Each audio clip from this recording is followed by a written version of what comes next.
Assalamualaikum warahmatullahi wabarakatuh. FM 91,2 Radio Kota Batik News Interaktif Solutif. Selamat siang kawan, bagaimana kabar Anda hari ini? Semoga Anda dalam keadaan sehat walafiat dan pastinya tetap semangat dalam menjalankan aktivitas di keseharian Anda. Berjumpa kembali dengan Sigit Kurniawan di sini, dan pada kesempatan kali ini Sigit kita akan mengobrol-ngobrol ya. Ada agenda EKB Talk Show tentang obrolan demokrasi. Kita sudah kedatangan narasumber, yaitu ada Bapak Heru Cahyono, Esos MA ya, ini sebagai Kadif Penyelesaian Sengketa Bawaslu Provinsi Jateng ya.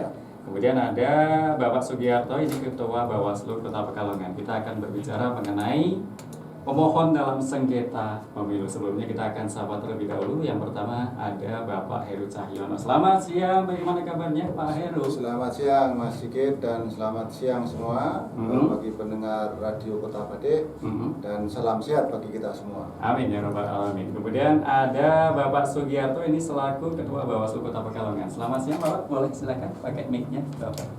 Ya, selamat siang Pak. Selamat siang. Iya, selamat siang. Assalamualaikum warahmatullahi wabarakatuh. Waalaikumsalam warahmatullahi wabarakatuh. Kita akan berbicara ini Pak Heru dan juga Bapak Sugiarto. Iya, tentang pemohon dalam sengketa pemilu seperti itu ya. Dan sebelum itu kita akan membahas seputar kegiatan-kegiatan dari Bawaslu Provinsi Jateng ini dalam minggu-minggu terakhir ini. Kegiatannya apa saja ini? Ya, terima kasih Mas Sigit ya atas pertanyaannya. Saya kira ini adalah bagian dari sosialisasi secara kelembagaan yang harus digelar atau dilakukan oleh Bawaslu Provinsi Jawa Tengah beserta jajaran. Memang yang harus kita sampaikan kepada publik pada kesempatan kali ini adalah bahwa sebagai penyelenggara pemilu hari ini kan tidak melakukan proses pengawasan tahapan.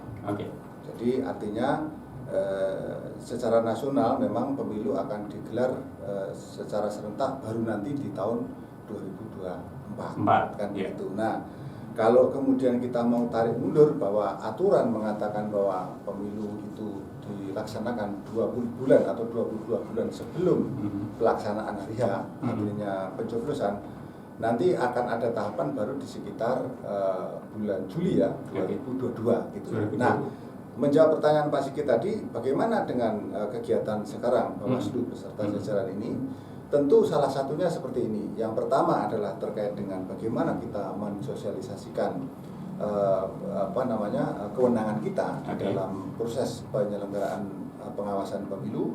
Dan kemudian yang kedua adalah, ini adalah kesempatan Mas Sigit, saya kira bagaimana kita meningkatkan kapasitas dan kompetensi bagi penyelenggara pemilu termasuk jajaran. Itu dua hal itu yang kita lakukan di dalam masa tidak ada tahapan ini. Jadi istilahnya ini masa-masa persiapan ya Pak, walaupun pemilu istilahnya masih panjang itu pelaksanaannya, tapi persiapan dari sekarang gitu. Iya. Selain sosialisasi ini Pak, apalagi yang dilakukan oleh Bawaslu? Ya itu tadi, yang kedua adalah bagaimana kita memastikan bahwa ketika nanti memasuki tahapan, tadi saya sebutkan di sekitar bulan Juli 2022 nanti, maka seluruh jajaran kita sudah siap dengan menjalankan kewenangan kita, kan gitu kan. Nah, Bawaslu ini kan selain soal-soal melakukan tugas fungsinya sebagai pengawas, itu kan juga mempunyai tugas untuk menyelesaikan terkait dengan pelanggaran pemilu, yaitu pelanggaran administrasi maupun kemudian pidana pemilu. Tetapi di luar itu kita juga mempunyai kewenangan secara undang-undang, yaitu kita mempunyai kewenangan menyelesaikan sengketa pemilu atau pemilihan. Nah, inilah yang kemudian bagaimana jajaran kita bisa mempunyai kapasitas kompetensi untuk kemudian menyelenggarakan tugas pokok dan fungsi itu. Inilah Bawaslu Provinsi Jawa Tengah pada kesempatan kali ini, ya kesempatan yang masih longgar ini ya, jadi tidak ada tahapan ini. Tugas kita adalah memastikan bagaimana jajaran kita mempunyai kapasitas kompetensi yang cukup untuk menerima setiap permohonan yang atau laporan yang ada kepada kami. Itu Mas. Iya, gitu. Ya, kemudian untuk Bapak Sugiarto selaku Ketua Bawaslu, untuk kegiatan Pak hampir sama seperti Bawaslu Provinsi Jateng atau bagaimana ini Pak? Ya, terima kasih Mas Sigit. Jadi buat pendengar radio RKP Kota Pekalongan. Jadi kegiatan Bawaslu Kota Pekalongan sama seperti apa yang disampaikan oleh Bawaslu Jawa Tengah. Jadi kita lebih banyak melakukan pendidikan politik bagi masyarakat. Ini dalam rangka ikhtiar Bawaslu Kota Pekalongan agar mereka sadar mereka tahu dan mereka memahami terkait dengan beberapa aturan-aturan yang ada di undang-undang pemilu maupun pemilihan.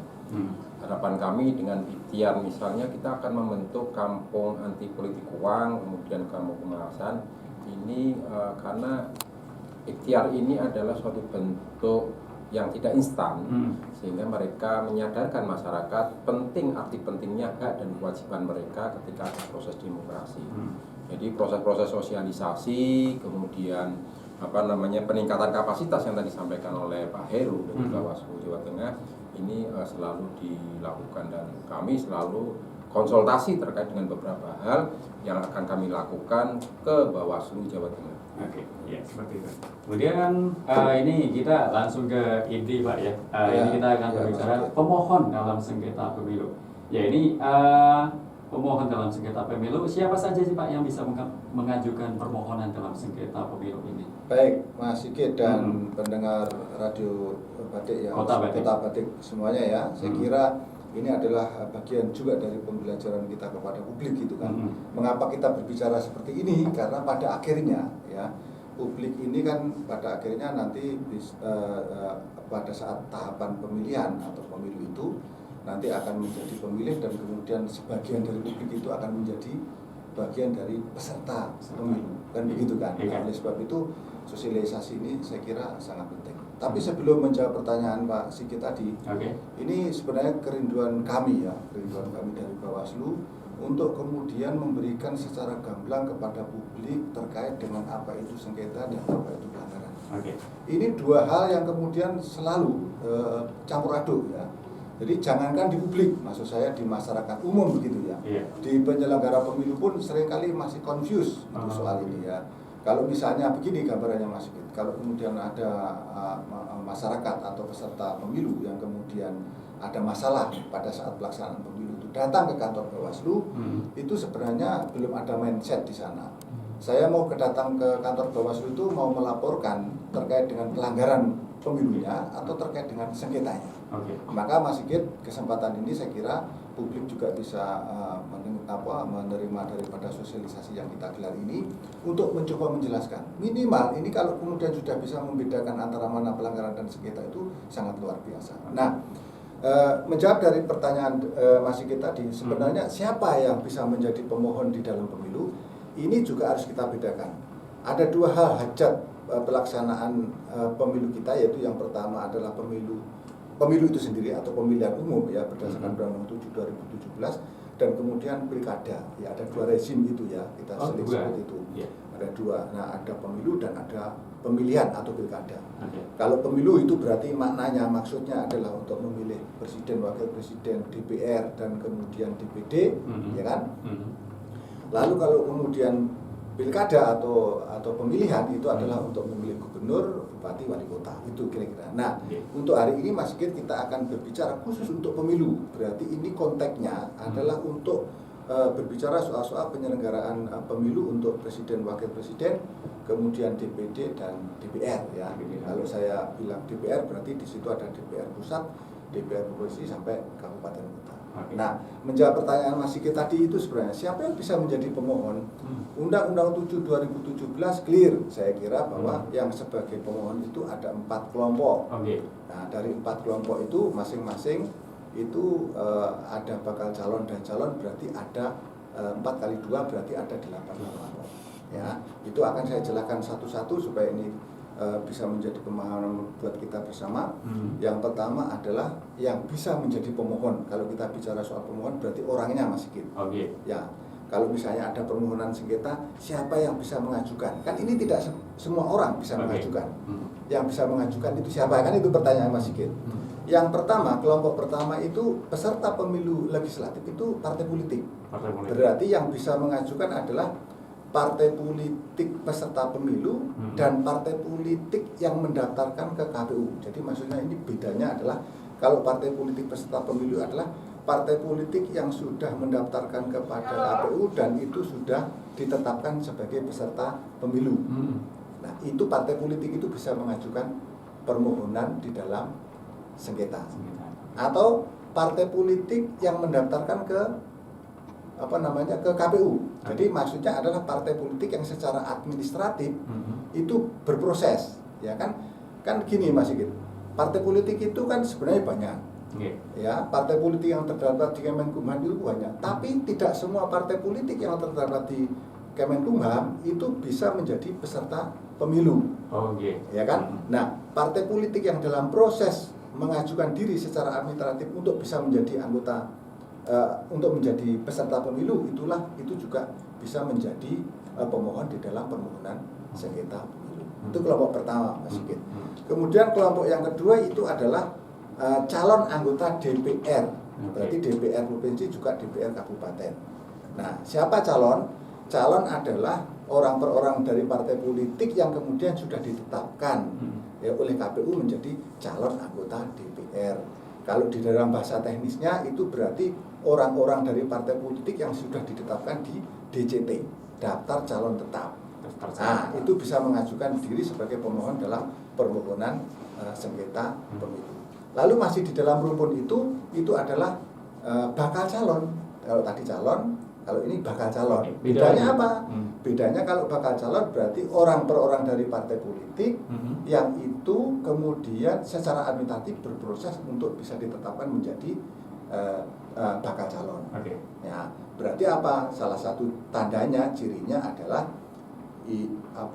orang per orang dari partai politik yang terdaftar di DCS atau daftar calon sementara itu juga bisa mengajukan permohonan di dalam sengketa pemilu. Itu kelompok yang kedua, ya. Kemudian yang ketiga, ya ini memang ini agak detail karena ini agak beda Pak antara sengketa dengan kemudian pelanggaran. Yang kedua itu adalah calon anggota DPD. Dan bakal calon anggota DPD. Kalau tadi DPR ini DPD. DPD itu apa? Dewan Perwakilan Daerah. Kalau setiap provinsi diwakili oleh 4 orang. Ini juga beda. Kalau calon anggota DPD berarti adalah orang per orang yang kemudian sudah ditetapkan oleh KPU itu menjadi calon anggota DPD. Jadi di sana sudah terverifikasi secara administrasi, kemudian syarat dukungan. Kan ini kalau Provinsi Jawa Tengah jumlah penduduk sekian misalnya, syarat dukungannya harus berapa, itu kan ketika itu sudah terpenuhi ditetapkanlah oleh KPU sebagai calon anggota DPD dari provinsi itu, kan begitu. Kalau bakal calon ya berarti masih dalam proses secara administratif mencari dukungan dan segala macam, membuat syarat administrasi, itulah yang kemudian disebut sebagai bakal calon anggota DPD. Nah ini harus dibedakan. Terus jadi kemudian perlu itu verifikasi dulu terlebih dahulu. Perlu ya, verifikasi. Kalau kemudian verifikasi administrasi dan jumlah dukungan itu terpenuhi, barulah kemudian ditetapkan oleh KPU sebagai calon anggota DPD. Dan oleh karena status calon anggota DPD itulah dia berhak sebagai peserta pemilu. Nah, kualifikasi ini kemudian dia berhak untuk mengajukan juga sebagai pemohon dalam permohonan sengketa pemilu. Terus kemudian yang terakhir, Mas Sigit, itu adalah calon, pasangan calon atau calon presiden, ya, pasangan calon presiden atau bakal pasangan calon presiden. Itu adalah dua kelompok yang sama. Saya kira penjelasannya sama, ya toh. Kalau itu calon berarti itu sudah ditetapkan sebagai oleh KPU sebagai calon presiden dan wakil presiden. Kalau bakal calon ya artinya masih berproses secara administratif untuk kemudian bisa menjadi pasangan calon presiden dan wakil presiden. Jadi ada 4 itu yang kemudian bisa mengajukan permohonan dalam sengketa pemilu. Tentu ini Mas Sigit, terkait dengan permohonan ini kan terkait dengan subjek. Jadi artinya ini adalah menyangkut soal syarat formil. Nah, ketika ada persoalan dengan sengketa pemilu yang kemudian bisa melakukan permohonan kepada Bawaslu, ya kelompok ini. Jadi tidak bisa setiap orang yang kemudian terkait dengan misalnya tidak cocok, tidak terima dengan situasi yang ada dengan keputusan KPU, kemudian semua orang bisa melakukan permohonan kepada Bawaslu, tentu saja tidak. Berarti ada 4 kelompok dan masing-masing kelompok ada 2, berarti ada 8 kelompok. Itulah yang kemudian bisa menjadi pemohon di dalam permohonan sengketa pemilu. Itu Mas. Iya, itu dia yang bisa mengajukan di sengketa ya, dalam pemilu ya. Iya. Kemudian ini Pak, prosedural atau syarat-syarat ketika kita mengajukan sengketa tersebut ini apa? Ya, Jadi tentu ini juga menjadi bagian dari perbedaan apa yang kita sebut dengan pelanggaran pemilu dan kemudian sengketa pemilu. Satu ciri khas di sengketa itu dengan pelanggaran, kalau sengketa itu kan gini Pak, sengketa itu selalu melibatkan para pihak, ya para pihak. Pasti namanya sengketa, itu pasti melibatkan para pihak. Nah, minimal 2 pihak, bisa lebih, nah, bisa lebih. Itu ciri khas yang pertama. Kemudian yang ciri khas yang kedua, sengketa itu kan adanya benturan kepentingan, Pak. Nah, benturan kepentingan. Jadi kepentingan pihak yang satu dengan pihak yang lain, itulah yang kemudian menimbulkan sengketa. Ciri khas sengketa itu. Dan itu tidak ada di pelanggaran. Kalau pelanggaran terkait dengan tindakan yang kemudian itu memang dilarang oleh ketentuan, kira-kira begitu. Dan karena larangan itu ada ancamannya kan gitu. Tapi kalau sengketa selalu ada para pihak dan kemudian adanya benturan kepentingan. Baik. Lalu kemudian terkait dengan pertanyaan Mas Sigit tadi, kalau ditanya bagaimana prosedurnya, saya kira harus memenuhi syarat formilnya. Permohonan bisa dikabulkan. Ya. Apa itu yang dimaksud dengan syarat formil? Yang pertama adalah kita harus melihat subjeknya. Benar tidak subjeknya? Artinya gini, apakah yang mengajukan permohonan itu memang sebagai subjek dalam permohonan sengketa itu? Gitu. Nah, siapa itu? Tadi saya sebutkan, Pak, yang 8 tadi. Apakah salah satu dari 8 itu? Itu syarat. Kemudian yang kedua, syaratnya lagi yang harus kita lihat adalah tadi ketika saya jelaskan sengketa itu selalu ada para pihak, berarti harus ada objeknya. Kalau yang pertama tadi ada subjeknya, yaitu siapa yang mengajukan permohonan. Kemudian yang kedua harus ada objeknya. Apa itu objek? Yaitu adalah materi atau bahan yang kemudian bisa dipakai sebagai dasar untuk mengajukan permohonan. Ya, dalam objek ini, pengertian atau pemahaman objek ini, Mas Sigit, berarti bentuknya itu di Perbawaslu kita yang mengatur turunan dari Undang-Undang 7 dari 17 diatur di 5 Perbawaslu 5 tahun 2019. Itu bentuknya ada 2, yaitu surat keputusan dan kemudian berita acara. Surat keputusan apa? Surat keputusan KPU dan berita acara KPU. Itu harus ada syaratnya itu. Kemudian syarat lain misalnya ya terkait misalnya sudah ada subjek, kemudian sudah ada objek, kemudian terkait dengan jangka waktu permohonan. Ya. Tenggatnya berapa? Nah, jadi kalau misalnya jangka waktu permohonan ya kaitannya dengan berita acara atau surat keputusan yang dikeluarkan oleh KPU, berarti jangka waktu atau kalau bahasa kami itu usia daripada objeknya, jadi usia objeknya itu 3 hari. 3 hari. Jadi maksudnya kalau SK itu dikeluarkan tanggal 1, BA dikeluarkan tanggal 1, berarti dihitung berarti di tanggal 3 hari kemudian itu kalau lewat itu berarti kadaluarsa. Begitu ya.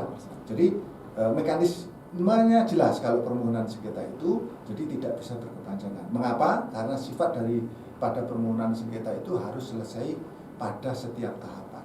Masalah pemilu ini kan masalah yang harus selesai, Pak. Tidak bisa kemudian pejabat publik yang sudah terpilih kemudian sudah dilantik hanya gara-gara persoalan pemilu itu tersandra pada saat pejabat publik kita itu menjabat misalnya. Nah, ini kan jadi masalah. Oleh sebab itu ini adalah salah satu pintu bagaimana pejabat publik kita itu memang kalau ketika di dalam proses pertarungan itu ya pemilu ini kita anggap sebagai sebuah pertarungan perebutan kekuasaan yang sah begitu yang diatur oleh undang-undang begitu ya harus selesai pada saat itu.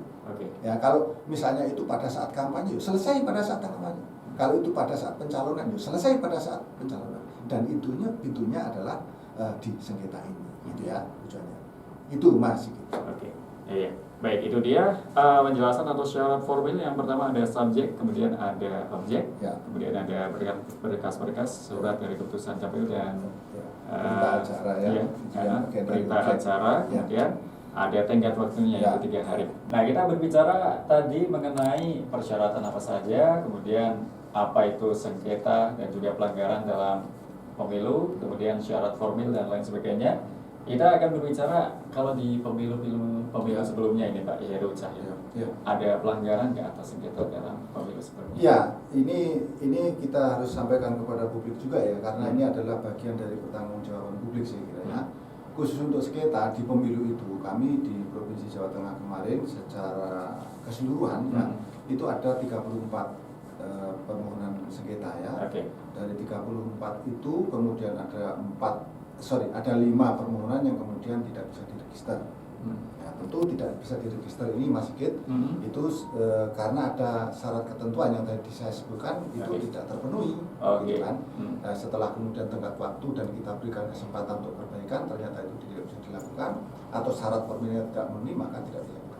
Berarti ada 29 ya yang kemudian bisa kita tangani selama pelaksanaan pemilu yang lalu di 2019 itu yang bisa yang bisa ditangani oleh Bawaslu. Nah, terkait dengan itu Mas Sigit, sebenarnya ini cukup membahagiakan atau membanggakan buat kami ya. Jadi artinya di tengah pemahaman terkait dengan kewenangan Bawaslu menyelesaikan sengketa ini kan sebenarnya tidak cukup tersosialisasi dengan baik. Mengapa tidak cukup? Karena memang selalu Mas Sigit itu kalau kita lihat undang-undang itu biasanya munculnya ketika akan ada hajat. Lalu kemudian sebelum undang-undang itu ada peraturan yang mengatur Bawaslu-nya itu juga kita tidak mempunyai kesempatan cukup untuk kemudian melakukan sosialisasi gitu kan. Lalu kemudian juga bahwa sebenarnya terkait dengan sengketa ini sebenarnya juga tidak cukup dipahami secara umum oleh publik. Tapi toh pada akhirnya di tengah keterbatasan itu Mas Sigit, itu ternyata banyak ya peserta pemilu yang kemudian menggunakan kewenangan ini untuk mencari untuk mencari keadilan lah kira-kira begitu. Ini yang saya kira Jawa Tengah dan secara keseluruhan jumlahnya sekian cukup membanggakan kami. Ya, tadi dijelaskan ada 34 permohonan sengketa, 5 tidak bisa karena tidak memenuhi kriteria seperti itu. Ya, ini dari 34 ini dominan lebih ke pelanggaran yang seperti apa sih Pak? Atau sengketa ini seperti ya, jadi kalau sengketa itu biasanya ada muncul di tahapan-tahapan tertentu. Ya, yang dari 29 yang kemudian bisa diputus, itu rata-rata itu ada di tahapan pencalonan dan kemudian ini yang untuk sengketa antar peserta dengan penyelenggara ya, rata-rata ada di sana. Sedangkan untuk sengketa antar peserta dengan peserta lainnya itu rata-rata ada di tahapan kampanye. Nah, jadi tipikalnya itu pasti begitu kalau sengketa ya. Syarat pencalonan misalnya, itu kemudian ternyata KPU mengeluarkan itu tidak bisa masuk kepada tahapan berikutnya. Akhirnya keluarlah surat keputusan atau berita acara yang intinya adalah calon tersebut tidak bisa melanjutkan ke tahap berikutnya. Maka itu sebagai objek untuk kemudian mengajukan kepada Bawaslu permohonan sengketa. Itu Mas. Nah, biasanya di sana yang paling banyak ya untuk sengketa di pemilu itu. Kalau tentang kampanye ini biasanya? Kalau tentang kampanye itu kalau kampanye itu kan lebih banyak itu adalah sengketa antar peserta dengan peserta lainnya. Jadi sengketa itu ada 2 jenis Mas ya. Itu mungkin yang harus kita jelaskan. Ada sengketa antar dan ada sengketa antara. Apa yang dimaksud dengan sengketa antar? Sengketa antar itu adalah sengketa yang terjadi antar peserta pemilu. Jadi kalau Mas Sigit peserta pemilu, saya peserta pemilu, saya ada soal dengan kelakuan atau tindakan yang dilakukan oleh Mas Sigit, saya mengajukan ke Bawaslu terkait dengan apa yang diperbuat oleh Mas Sigit. Itu berarti sengketa antar. Kalau yang saya sebutkan tadi, yang satunya adalah sengketa antara, berarti antara peserta pemilu dengan penyelenggara pemilu, dalam hal ini adalah KPU. Ya, itulah yang saya sebut tadi, ada objeknya berupa SK atau BA. Jadi misalnya Mas Sigit mencalonkan diri sebagai anggota DPD atau sebagai anggota DPRD misalnya, lalu kemudian dalam proses perjalanan itu kemudian KPU mengeluarkan SK atau BA yang intinya Mas Sigit itu didegradasi, tidak bisa melanjutkan kepada proses berikutnya. Ya, berarti keputusan, surat keputusan itu atau berita acara yang menyatakan Mas Sigit tidak bisa melanjutkan, itulah yang kemudian bisa dijadikan sebagai objek untuk permohonan kepada Bawaslu. Nah, itu sengketa antara. Bedanya di sana. Nah, tadi saya jelaskan sengketa antara itu lebih banyak terjadi di tahapan yang namanya pencalonan, kemudian sengketa antar itu lebih banyak di tahapan kampanye. Ya, jadi seperti itu. Kemudian kita akan bertanya kepada Bapak Sugiarto. Ini ada pertanyaan dari para pendengar, boleh kita sampaikan ya Pak? Ya, silakan. Iya. Ya, kemudian ada Pak Ipung dari Medan ini Pak. Ini mengucapkan nyambung lagi Mas Sigit ini dan para narasumber, mohon izin bertanya.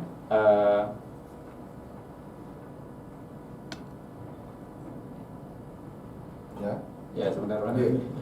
Ya, Ini mengenai sengketa pemilu atau pilkada, apakah Kota Pekalongan termasuk aman ini Pak? Bebas sengketa pemilu atau pilkada dalam melaksanakan Pilwalkot kemarin atau Pilwalkot tahun-tahun sebelumnya. Terima kasih. Monggo. Ya, terima kasih. Jadi selamat siang nih Pak Ipung. Ini nama ini sering jadi ini ya, pendengar aktif ini. Okay. Jadi, saya setiap siaran di RKP ini selalu dengar nama Pak Ipung. Jadi alhamdulillah Pak Ipung bisa mengikuti talkshow yang dilakukan oleh RKP. Jadi perlu kami sampaikan Pak Ipung bahwa kemarin waktu pemilihan wali kota Pekalongan tahun 2020 kita menangani satu sengketa antar peserta. Oke. Jadi sampaikan Pak Heru bahwa sengketa itu ada dua, sengketa antara dan sengketa antar.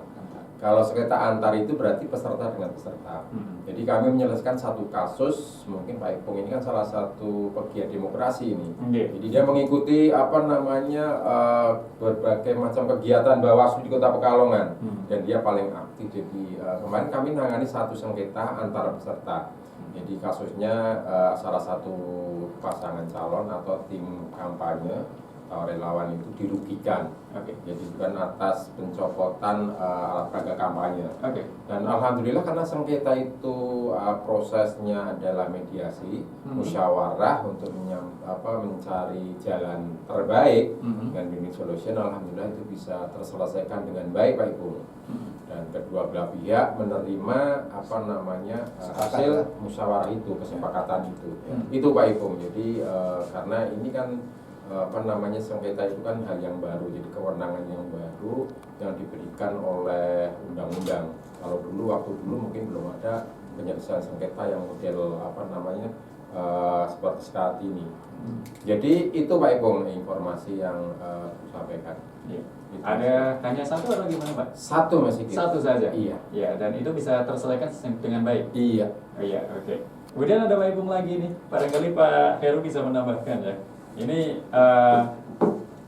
nyambung lagi Mas Sigit, ini mohon izin bertanya lagi, apa penyebab timbulnya sengketa dan pelanggaran, dan apakah masalah money politik termasuk pelanggaran atau masalah yang bisa disengketakan? Ya, baik Mas Sigit dan pemirsa semuanya, pendengar semuanya ya. Jadi inilah yang kemudian terjadi ya, sering terjadi, dan saya kira itu wajar. Jadi membedakan antara sengketa dan pelanggaran. Sengketa itu yang bagaimana, pelanggaran yang bagaimana. Tadi di awal dari pembicaraan kita saya sudah pancing ya, saya coba elaborasi apa yang dimaksud sengketa dan apa yang dimaksud pelanggaran. Jadi kalau sengketa itu Pak Ipung itu pada pokoknya itu pasti ada para pihak dan minimal adalah dua pihak, gitu kan. Dan kemudian di sana adanya benturan kepentingan, kan begitu kan. Jadi kalau misalnya sengketa antar tadi disebutkan oleh Ketua Bawaslu Kota Pekalongan tadi, Pak Ki tadi, berarti di situ ada benturan kepentingan, pihak yang nyopot dengan pihak yang dicopot, kan begitu kan, merasa dirugikan, begitu. Kalau sengketa antara ya berarti antara peserta pemilu dengan KPU yang kemudian akibat dikeluarkannya SK atau ya kan? Tapi kalau yang satunya tadi Pak Sigit kaitannya dengan apa itu pelanggaran? Nah, pelanggaran tidak harus ada unsur itu. Yang terpenting bahwa ada tindakan perbuatan ya dari orang per orang atau peserta pemilu yang kemudian itu adalah melanggar ketentuan, dan akibat dari ketentuan itu ada pasal yang kemudian dilanggar, itulah yang kemudian disebut atau bisa ditangani dengan pelanggaran. Maka di sana muncul ada dua ya terkait dengan apa itu yang dimaksud dengan pelanggaran administrasi dan kemudian adalah pidana. Dalam hal ini adalah pidana pemilu. Apa yang dimaksud dengan pelanggaran administrasi pemilu adalah terkait dengan pelanggaran tata cara, mekanisme dan prosedur. Jadi kalau kemudian ada orang per orang atau peserta pemilihan katanya dengan atau penyelenggara pemilu yang kemudian melanggar tata cara, mekanisme dan prosedur pelaksanaan pemilihan, itulah maksudnya pelanggaran administrasi. Tapi kalau kemudian ada orang per orang atau peserta pemilihan yang kemudian melakukan tindakan pelanggaran terkait dengan pasal yang ada ancaman pidananya, itulah berarti pelanggaran pidana pemilu. Dan di sana ada ancaman, kan begitu. Nah, bedanya di situ. Nah, lalu kemudian menjawab pertanyaan dari siapa tadi? Pak Ipung ya, Pak Ipung ya. Salam kenal itu Pak Ipung ya. Nah, bedanya lagi antara sengketa dan pelanggaran ya. Kalau penanganan pelanggaran itu kan khusus untuk pidana, itu Bawaslu juga tidak mempunyai kewenangan absolut. Jadi artinya dalam proses penegakan hukumnya, Bawaslu itu ada tergabung dalam Gakumdu, di mana di dalamnya ada penyidik dari kepolisian dan kemudian penuntut dari kejaksaan yang kemudian dibawa ke pengadilan. Kan begitu kan? Okay. Karena memang Republik ini memberikan kewenangan untuk menyidik itu ya polisi, gitu kan? Bawaslu tidak diberi kewenangan untuk, undang-undang tidak memberikan kewenangan untuk kemudian melakukan penyidikan, kan begitu. Sama juga dengan penuntutan, undang-undang tidak memberikan kewenangan kepada Bawaslu untuk melakukan penuntutan, kan begitu. Nah ini berbeda Mas Sigit, berbeda dengan sengketa. Okay. Kalau sengketa itu ini kewenangan absolutnya Bawaslu, jadi selesai di Bawaslu. Okay. Yang memproses Bawaslu, kalau kemudian ada mediasi ya harus Bawaslu yang mediasi, yang mediasi. Apakah sepakat atau tidak sepakat? Syukur kalau sepakat. Ya, tadi contohnya yang antar tadi pagi itu berarti sepakat. Ya, kalau tidak sepakat ya Bawaslu yang menentukan membawa ke adjudikasi. Adjudikasi itu ya persidangan, Pak. Pembuktian itu ya. Nah, persidangan kemudian membuat putusan Bawaslu. Jadi tidak melibatkan instansi lain kan begitu. Karena undang-undang memang memberikan kewenangan kepada Bawaslu untuk menyelesaikan sengketa secara tuntas. Nah, bedanya di situ. Nah, terkait dengan pertanyaan Mas Pak Ipung. Pak Ipung mengatakan kalau money politik bagaimana? Nah, kalau money politik maksudnya berarti kan pelanggaran terhadap pasal itu ya, yang di situ ada ancamannya. Berarti Pak Ipung itu kalau ada money politik berarti masuknya ke pelanggaran pemilu. Okay. Jadi kalau ada apa-apa itu berarti masuknya, kalau lapor ke Bawaslu berarti masuknya ke penanganan pelanggaran. Nah, dan ini kesempatan kali ini saya kira ini sekaligus ya kita perlu sampaikan kepada publik, dan inilah harapan kami ya, bahwa money politik itu sesungguhnya adalah musuh bersama gitu, momok bersama gitu kan. Secara ketentuan dan undang-undang itu memang dilarang, tetapi di dalam prakteknya itu terjadi. Okay. Ya, yang jadi pertanyaan sebenarnya money politik itu sebenarnya boleh atau tidak boleh? Clear. Sebenarnya secara aturan itu tidak boleh, dilarang. Tetapi kalau ketika prakteknya banyak itu memang ini money politik itu memang menjadi penyakit kita bersama. Jadi artinya begini, yang saya sampaikan penyakit dalam tanda kutip ini adalah bahwa untuk menyelesaikan money politik itu bahasanya itu tidak bisa dari satu unsur. Okay. Misalnya Bawaslu aja atau kemudian KPU saja atau enggak, karena ini banyak unsur, termasuk sosiologi masyarakat di situ, termasuk tingkat perekonomian masyarakat di situ, itu sangat menentukan. Ada satu contoh Mas Sigit ya. Okay. Jangan dikira bahwa orang yang kemudian pemilu itu kemudian selalu masyarakat mengharapkan money politik, amplop misalnya 50.000 atau 100.000 itu tidak mesti itu. Saya dengan kacamata saya sendiri, saya pernah melihat itu bahwa orang bisa menolak money politik pada saat pemilu di 2019 yang lalu.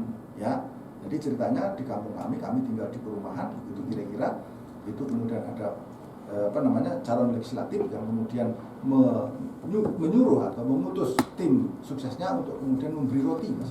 Okay. Tapi masalahnya di atas roti itu ada amplopnya, kan begitu. Yeah. Dan itu terang-terangan, kami tahu sendiri.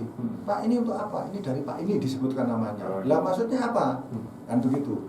Ini kami tidak perlu seperti itu. Ini malah membebani kami. Ada yang begitu. Tapi yang menjadi catatan Mas Sigit, kan tidak semua masyarakat seperti itu. Banyak juga masyarakat yang justru mengharapkan, kan gitu kira-kira. Saya nggak tahu Mas Sigit mengharapkan atau enggak, kan gitu kan. Nah, kalau yang saya lihat itu ya rata-rata ketika menjelang pencoblosan itu di perapatan, di warung-warung misalnya, itu orang yang biasanya tidak begadang itu jadi begadang dengan harapan ada amplop di situ. Nah, ini realitas. Jadi berarti di situ ada soal pendapatan per kapita, ya, ada soal penegakan hukumnya, kan begitu kan? Ada macam-macam. Jadi, tapi ini adalah bagian dari ikhtiar kita. Khusus untuk ini Mas Sigit, Undang-Undang 7 2017 memberikan kewenangan kepada Bawaslu untuk kemudian bagaimana melakukan pencegahan terkait dengan praktek money politik dan bagaimana melakukan penanganan pelanggaran terkait dengan money politik itu sendiri. Ya. Jadi kami paham, kami tahu apa yang disampaikan oleh penanya tadi, maaf Pak Ipung itu pasti kalau kaitannya dengan diskusi pemilu pasti money politik dan itu kita nggak betul mata, memang itu realitas yang terjadi di masyarakat, memang realitas begitu Pak. Tapi yang jelas kami justru berharap ya Pak Ipung dan kawan-kawan gitu, dan masyarakat pada umumnya itu. Kami membutuhkan peran serta, peran aktif daripada Pak Ipung dan masyarakat pada umumnya. Ya, ketika ada money politik seperti itu, ya, yang pertama, ayolah kita sama-sama bagaimana mencegah supaya itu tidak terjadi. Nah, kemudian berikutnya, kalau kemudian itu sudah terjadi, ayolah sama-sama bagaimana kami membutuhkan peran serta masyarakat untuk bagaimana money politik tidak begitu masif. Apa caranya? Yaitu karena keterbatasan kami secara kelembagaan, yang namanya Bawaslu Provinsi anggotanya itu hanya 7. Yang namanya Kota Pekalongan malah hanya 3. Kabupaten kota yang besar itu 5. Tentu kemudian jajaran kami yang kecamatan ada 3 dan kemudian di desa kelurahan hanya 1, itu sangat terbatas. Kami membutuhkan peran serta Mas Ipung dan kawan-kawan untuk kemudian kalau ada yang seperti itu, monggo mari terbuka, silahkan laporkan kepada kami. Itu satu. Yang kedua, kesulitan kami adalah terkait dengan penegakan hukum pemilunya. Ketika kemudian kami harus menggandeng apa yang namanya gakumdu, di situ ada kepolisian dan kejaksaan. Maka ketika ada pasal-pasal yang kemudian larangan terkait dengan money politik itu yang harus dicatat adalah satu, Mas. Apa itu? Yaitu bahwa hukum acaranya itu tetap menggunakan KUHP.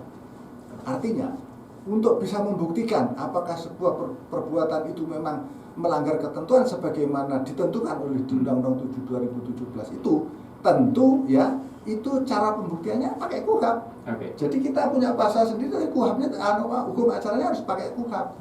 Nah, kalau kita bicara soal KUHP berarti menentukan bagaimana saksinya, itu tetap harus KUHP. Ya, menentukan bagaimana pelapor ya tetap bagaimana caranya, waktunya dan segala macam harus sesuai dengan itu. Lah yang jadi masalah biasanya di dalam praktek money politik ada laporan, tetapi cara pembuktiannya adalah masyarakat itu enggan untuk menjadi saksi. Ini yang jadi masalah. Masyarakat juga enggan untuk menjadi pelapor. Padahal kalau ketentuan-ketentuan itu di KUHP terkait dengan yang seperti itu, ya memang harus ada pelapor, harus ada saksi, harus ada bukti, kan begitu. Kan gitu Mas Sigit. Lah ini kelemahannya di sana. Nah, ini saya sampaikan kepada publik, kepada penanya pada khususnya, ini adalah ini loh yang jadi masalah di kita. Kenapa pemilu kita selalu diwarai dengan namanya money politik, kan gitu kan? Itu satu. Nah, sesungguhnya selanjutnya Mas Sigit, bahwa sebenarnya determinasi atau apa namanya sebutan kata yang kemudian money politik sebenarnya di dalam undang-undang itu memang tidak ada. Money politik itu bahasa politik, ya. Kalau di dalam undang-undang orangnya tidak ada. Undang-undang 7 2007 yang bicara pasal money politik tidak ada. Yang ada adalah barang siapa atau setiap orang, ya, yang dengan sengaja memberikan, ya, atau kemudian menjanjikan sesuatu untuk melakukan atau tidak melakukan dalam proses pemilu. Nah, itu berarti bahasa money politik tidak ada. Itu kan bahasa kita, bahasanya politik kan begitu kan. Tapi yang jelas adalah proses-proses memberikan, menjanjikan itu adalah bagian dari money politik. Kembali Mas Sigit, saya kira ada masalah terkait dengan itu ketika kemudian ada pasal yang dilanggar, ada ancamannya sesungguhnya, tetapi hukum acaranya itu tetap ikut KUHP.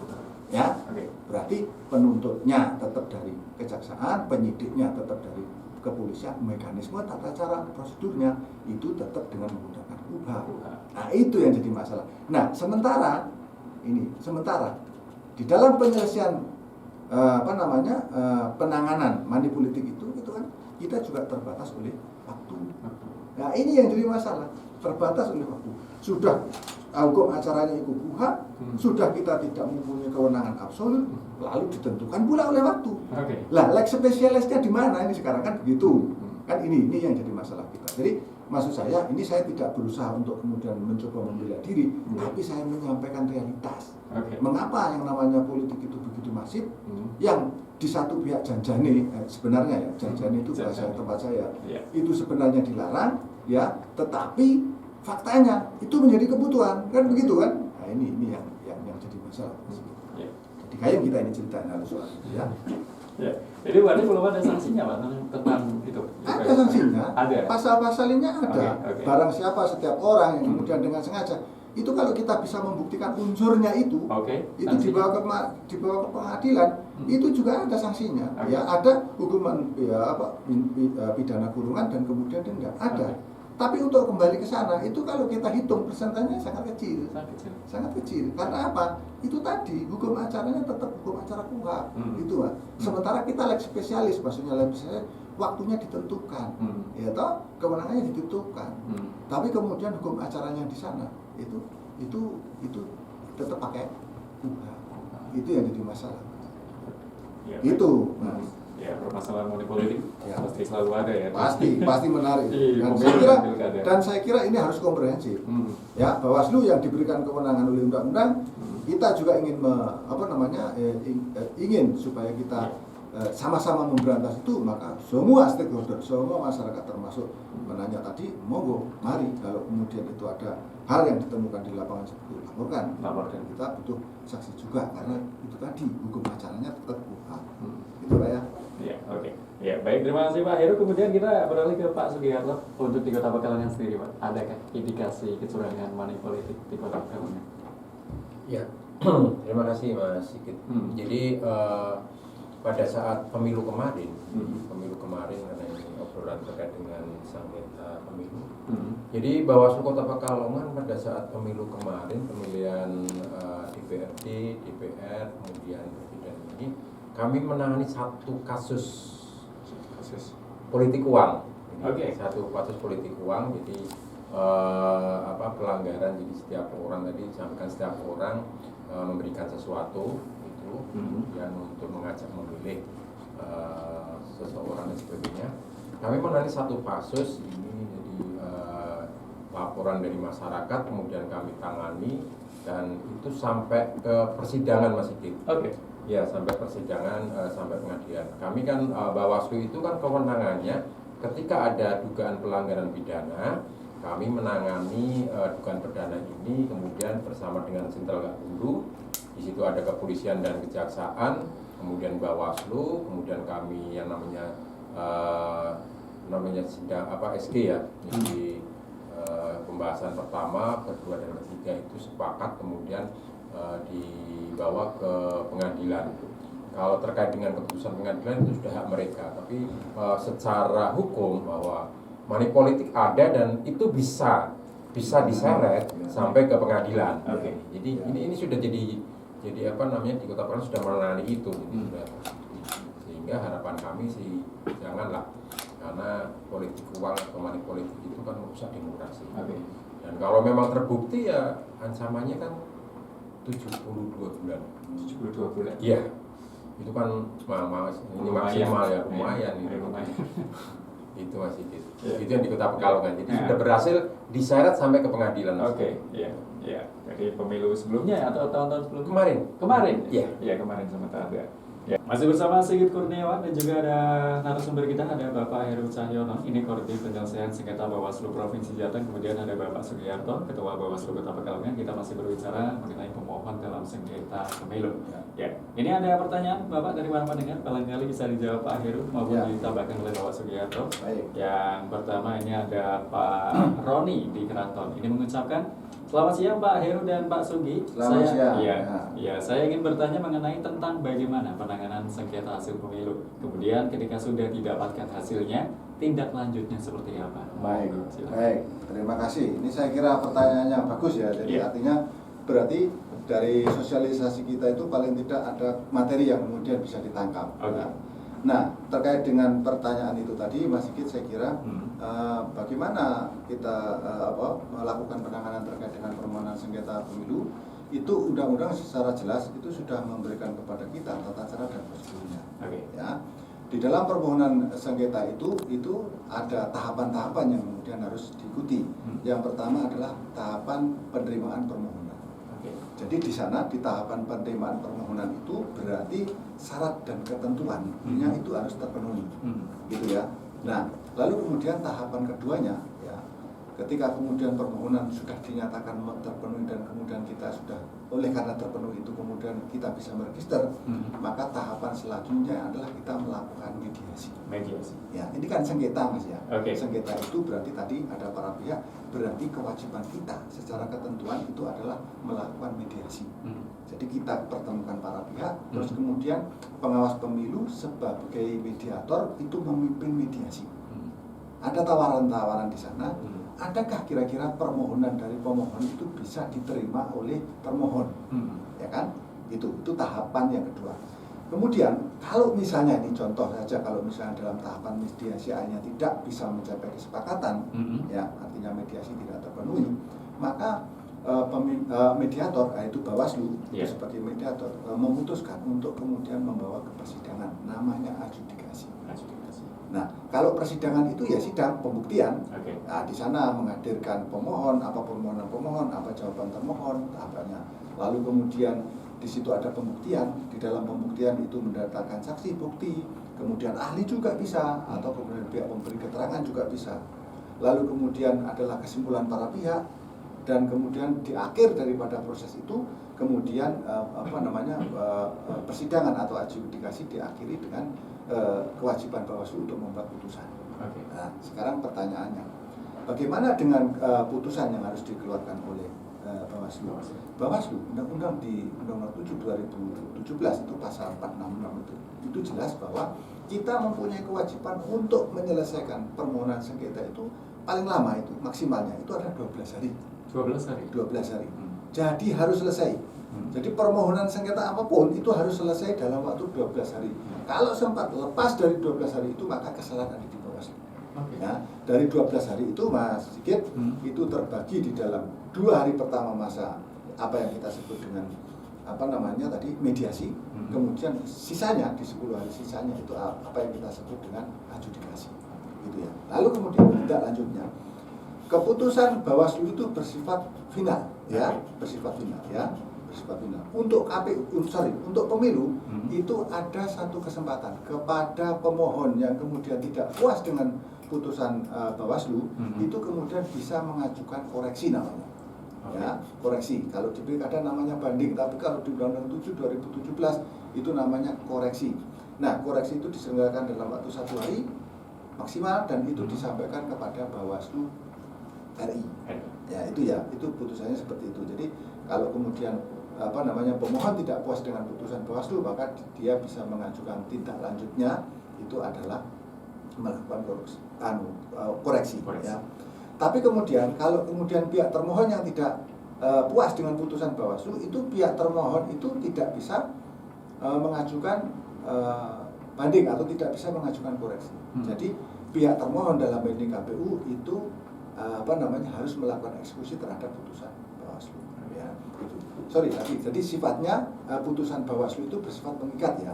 Jadi ada kesempatan untuk kemudian banding atau kemudian koreksi di dalam pemilu itu namanya koreksi kepada Bawaslu.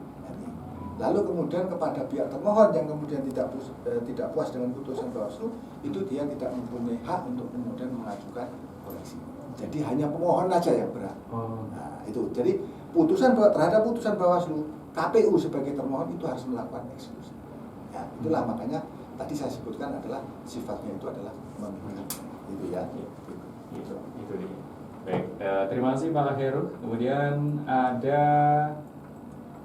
Bu Lala di Landung Sari ini mengucapkan Assalamualaikum Mas Sigit dan bapak-bapak narasumber ya. Ingin menanyakan terkait sama tidak penyelesaian sengketa pemilu dengan penyelesaian kasus di pengadilan umum. Ya, baik. Ini agak melebar sedikit dari tema, tapi ini memang publik bisa menanya apa saja, saya kira begitu. Tapi yang jelas dengan tema ini bahwa sengketa yang ada di pemilu itu tentu mekanismenya ada tersendiri. Ya, jadi gini, terkait dengan mekanisme yang pertama itu adalah permohonan, siapa yang bisa mengajukan permohonan jelas Pak, clear. Ya, tadi yang saya sebutkan ada 4 kelompok, masing-masing kelompok ada 2, berarti ada 8, itu clear. Itu berbeda dengan di sengketa yang ada di pengadilan. Lalu kemudian terkait dengan mekanisme waktu penyelesaian juga diatur. Di sengketa pemilu itu jelas 12 hari tadi saya sebutkan, terbagi 2, ya Pak. Tapi di sana kan enggak. Di pengadilan sengketa umum itu enggak. Lalu selanjutnya terkait dengan mediasi. Ya, mediasi di sengketa pemilu juga berbeda dengan mediasi yang ada di umum gitu kan. Nah, kenapa berbeda? Memang dasarnya di Perbawaslu itu menyebutkan ada salah satu perbedaan yang sangat fundamental dalam proses mediasi itu. Kalau di pemilu itu dilarang 2 kamar Pak, apa istilahnya ya. Jadi maksudnya ketika Bawaslu sebagai mediator, lalu kemudian mempertemukan para pihak, dan kemudian setelah disampaikan keberatan pemohon dan jawaban termohon, ternyata di situ mediatornya itu merasa ada hal yang kemudian harus didalami. Kalau di di mediasi ya umum itu boleh 2 kamar, maksudnya 2 kamar itu bertemu kepada pihak pemohon dulu, kemudian berikutnya bertemu kepada pihak termohon, itu memungkinkan.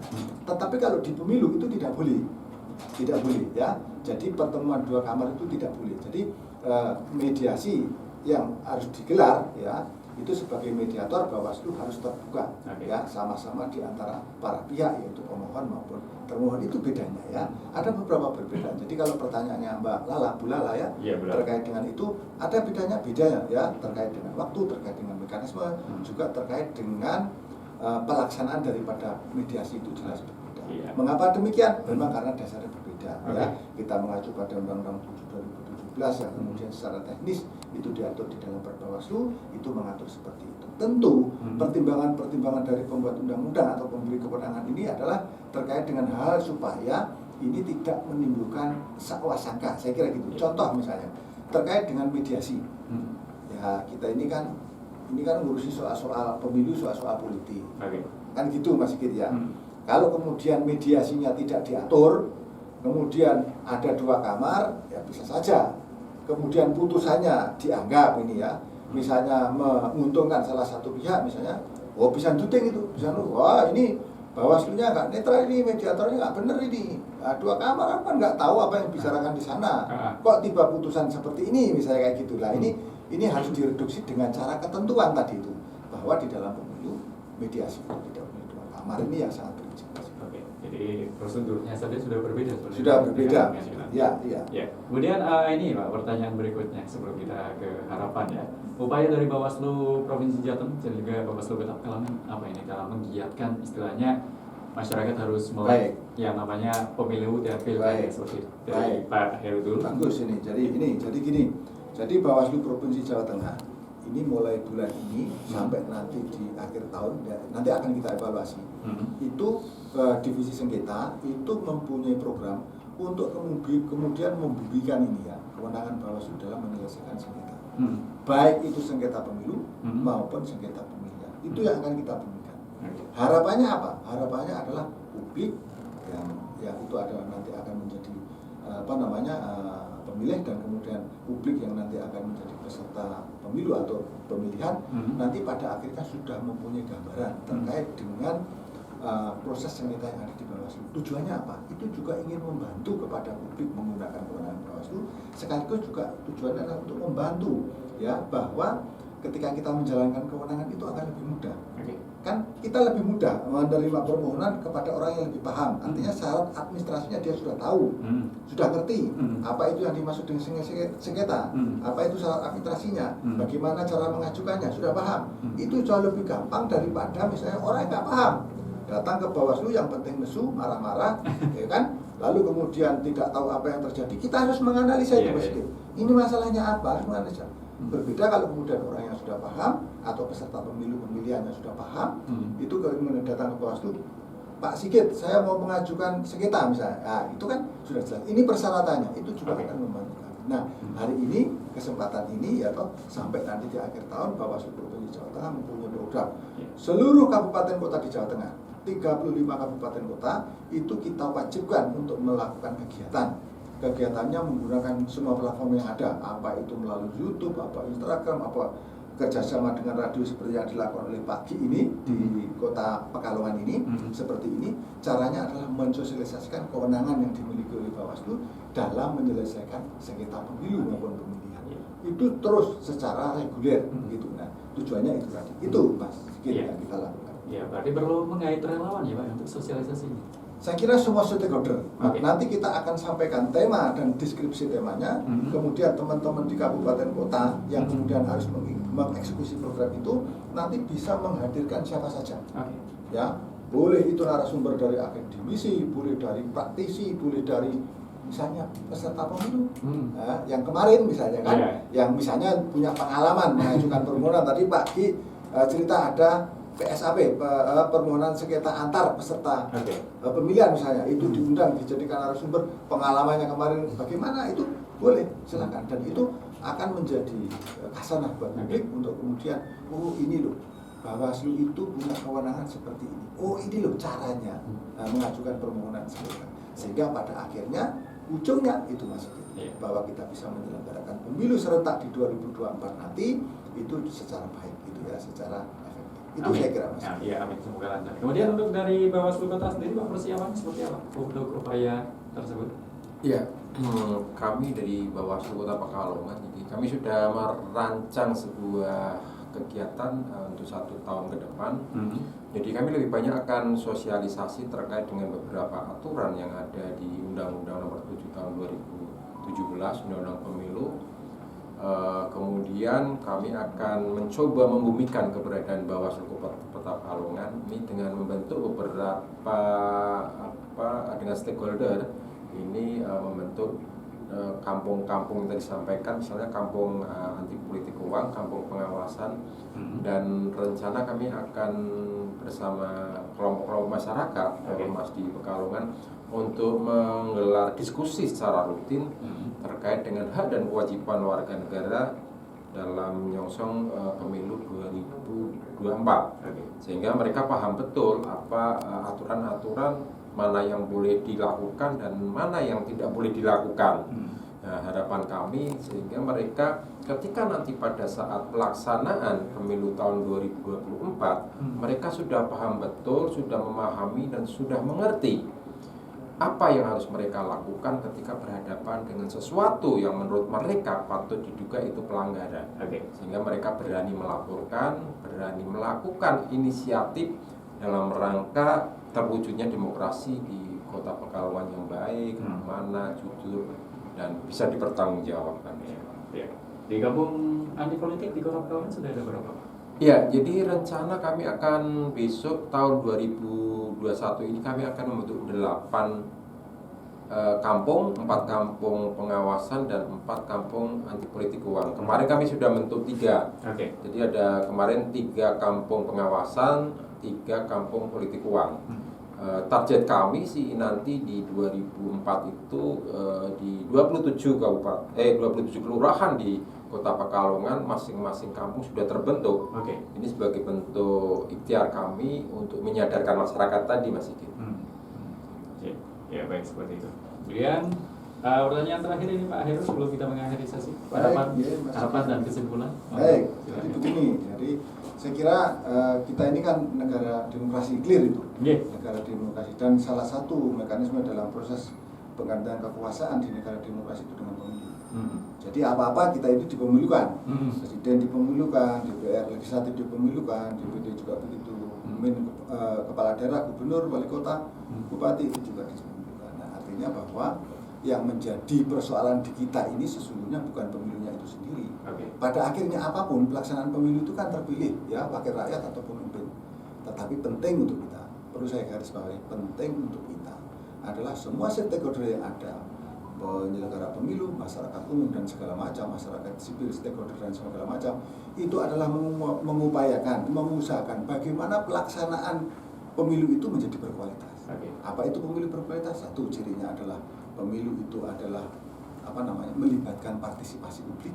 Tadi kalau Pak Gip bikin program desa anti money politik dan segala macam desa itu kan semata-mata bagaimana melibatkan publik di dalam proses pelaksanaan pemilu itu supaya berkualitas. Yang kedua adalah salah satu ciri daripada kualitas dari penyelenggaraan pemilu adalah minimnya pelanggaran. Ya, kalau pelanggaran itu minim berarti kualitas pelaksanaan daripada pemilu kita itu menjadi berkualitas. Jadi untuk menuju itu semua, Mas Sigit, saya kira ini adalah bagian dari tanggung jawab bersama. Mari kita sama-sama peduli dan kemudian kita hadir di dalam proses pelaksanaan pemilu ini sehingga pemilu kita menjadi lebih berkualitas. Itu saya kira, Mas Sigit. Dan saya ucapkan terima kasih Mas Sigit dan kemudian Radio Kota Batik ini dan kemudian pemirsa penanya yang tadi sangat baik memberikan tanggapan kepada kita. Saya kira program-program seperti ini, toh kalau kemudian ada masyarakat yang masih ingin mendapatkan pengetahuan lebih terkait dengan ini, di semua kantor Bawaslu di seluruh Jawa Tengah itu ada namanya pojok pengawasan, itu bisa datang ke kantor Bawaslu, ketok pintu, kula nuwun gitu intinya. Aku mau tanya seperti ini, ada dipersilahkan.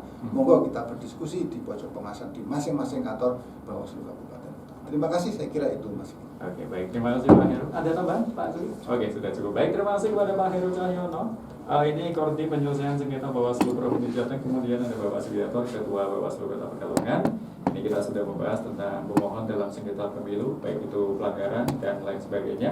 Semoga informasi yang kita sajikan bisa bermanfaat dan kita semoga nanti bisa bertemu lagi ya Pak Heru dan Bapak Sugiarto di lain kesempatan. Baik, dan terima kasih kepada para pendengar yang telah bertanya dan atensi Anda, kami sangat apresiasi untuk itu. Kita kembali lain waktu kawan. Sigit pamit undur diri bersama mewakili Bapak Heru Cahyono, Bapak Sugiarto dan beserta jajarannya. Sigit pamit. Wassalamualaikum warahmatullahi wabarakatuh. Waalaikumsalam warahmatullahi wabarakatuh.